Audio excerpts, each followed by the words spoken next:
भाइयों और बहनों, जब सपने बड़े होते हैं तो उनको पाने के प्रयास भी उतने ही बड़े होने चाहिए। आज विश्व बायोफ्यूल दिवस पर हमें अपने लक्ष्यों को फिर याद करना है। अभी हमने एक छोटी सी फिल्म भी देखी कि बायोफ्यूल के क्षेत्र में क्या काम हो रहा है।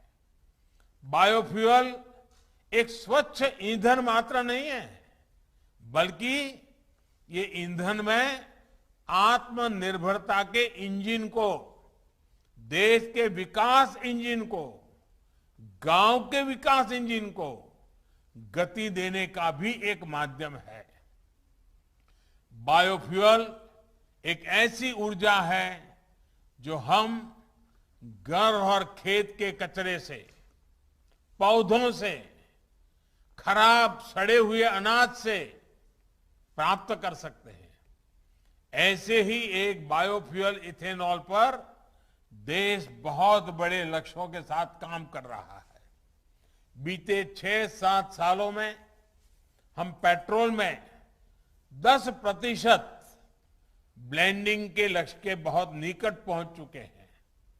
आने वाले 4-5 साल में हम 20% ब्लेंडिंग के लक्ष्य को हासिल करने की तरफ बढ़ रहे हैं। लक्ष्य देश में ऐसी गाड़ियों के निर्माण का भी है जो 100% इथेनॉल से ही चलेगी। साथियों, इथेनॉल से आना जाना भी सस्ता होगा, पर्यावरण भी सुरक्षित रहेगा, लेकिन सबसे बड़ा लाभ हमारे किसानों को होगा, हमारे नौजवानों को होगा।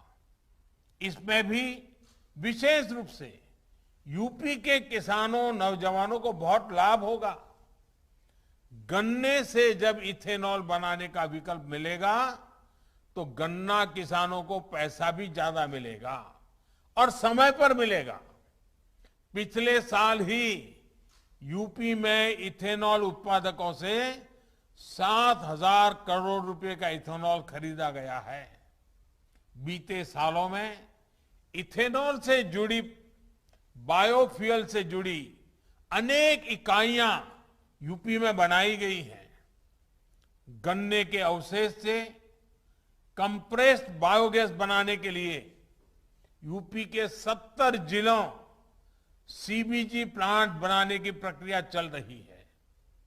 अब तो कृषि अवशेष से, पराली से बायोफ्यूल बनाने के लिए 3 बड़े कॉम्प्लेक्स बनाए जा रहे हैं।